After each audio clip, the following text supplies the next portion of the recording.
Good morning sa Buskalan. Nagising ako sa tilaok ng manok. Sana rin sa tatakpan pa ng mga ulap. Okay, so 6 AM na. Doon kami babalik mamaya.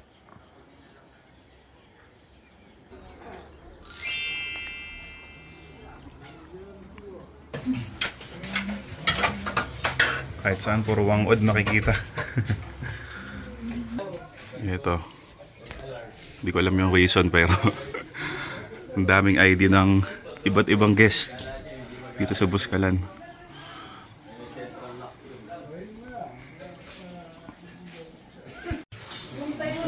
Yan. Ready na breakfast. Ano to? Ham silog. Ham silog. Ham hot silog. Ham hot silog. Naghihintay na yung Labrador. Oh. Makiki-breakfast ka sa amin. Hoy. Sawa ka na sa sungay.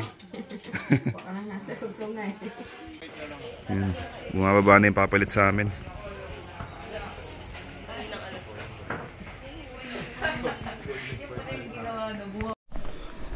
Yan. Goodbye Buskalan na. Goodbye. Goodbye Buskalan Village. Kaya ate, basic lang to eh. Wala lang na. Easy lang ate.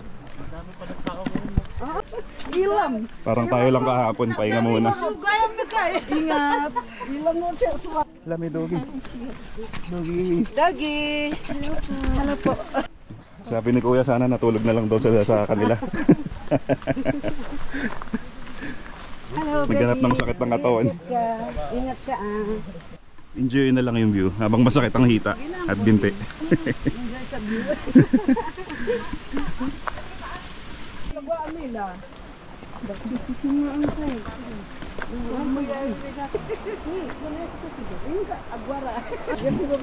Panipis na panipis yung lalakaran.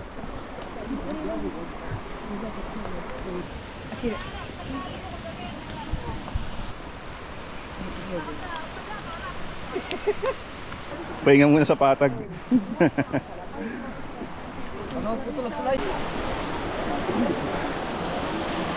Ganda ng batis.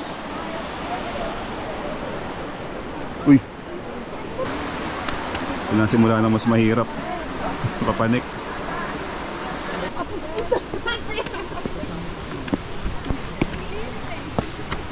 Enjoy daw muna yung mga damo.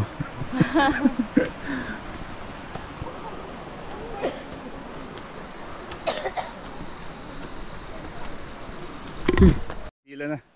Medyo kaladgad na yung hita. Nagpa-porter ako. Tawang lista na chuta ko yung bidta dyan.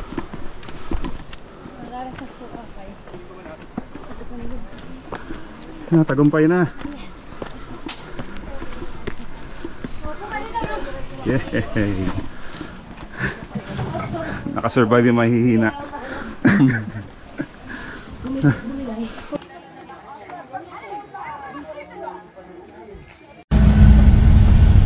Yung nasa Cervantes Road, sumasayo yung katawan namin eh. Sobrang zigzag.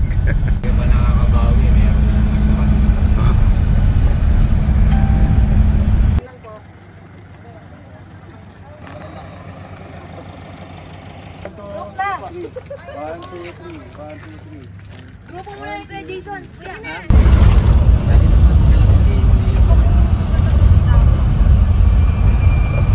Checkpoint muna dun sa mga may dalang iligal. 38 kilometers pa to Sagada. Mabilayo pa pala. Welcome to Sagada Fire Station.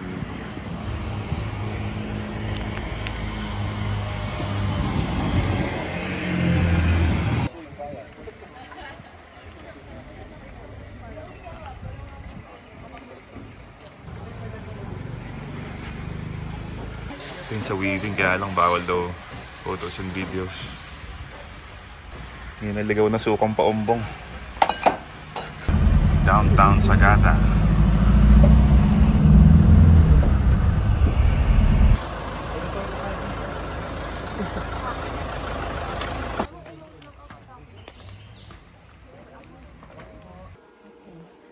Antayin natin silang lahat ha, para isahin lang ang Hindi kasama to, laki ng gagamba sa loob.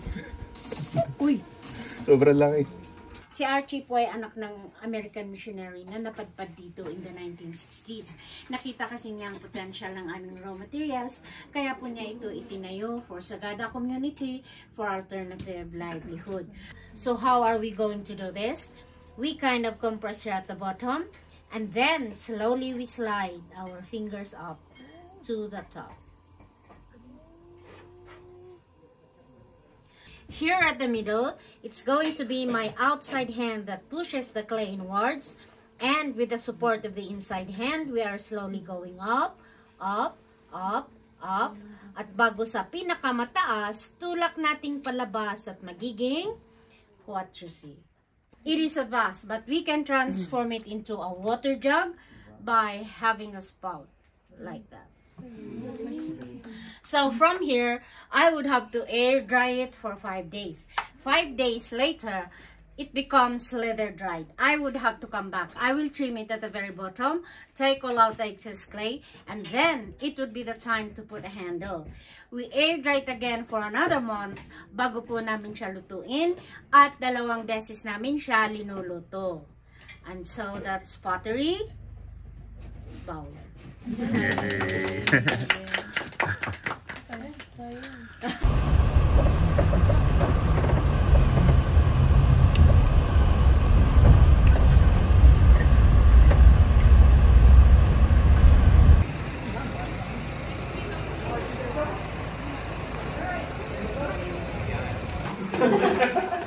So, trekking pa din yung hagdaanan. 4th floor. 4th floor trekking. 4th floor tayo.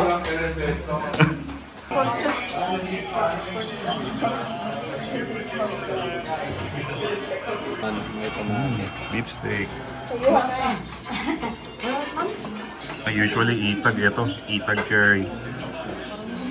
With bangus na, or sisig bangus.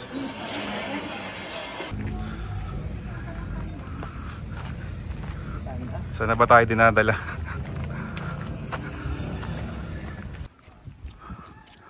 Ang tatayog ng pine trees dito.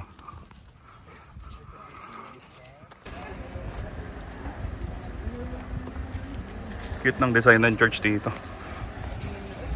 Yun o. Short trek lang pala papunta dito sa may cemetery. Ito yung modern cemetery nila.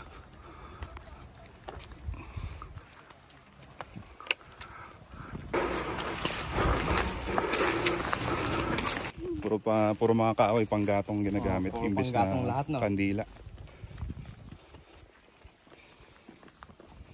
Modern cemetery. Yan, 15-minute walk papunta sa Hanging Coffins. Alagpas pa ba? Hindi pa tayo. Medyo matarik na dito. Ay, ito na naman po. Tuhod na naman ang kalaban. Oo. Yung pabalik.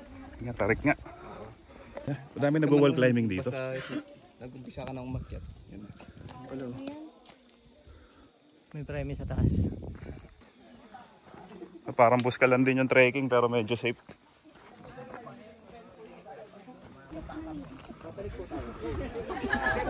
Ito na sa Hanging Coffins. Puno na ng turista.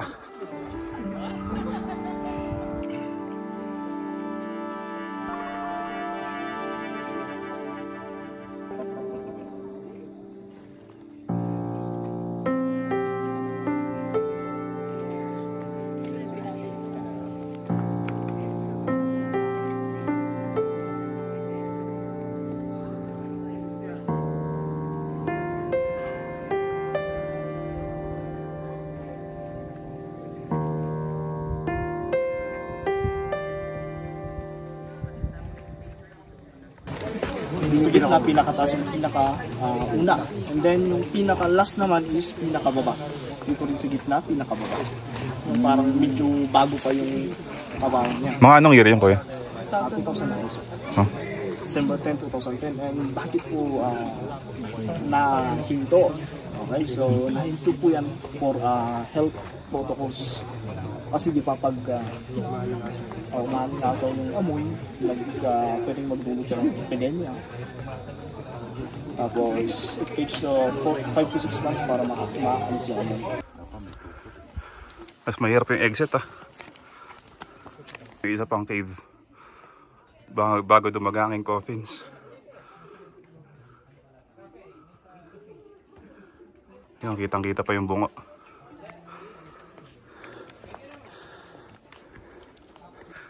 Ay, walang hingal na ako. Parang nagbuskalan uli.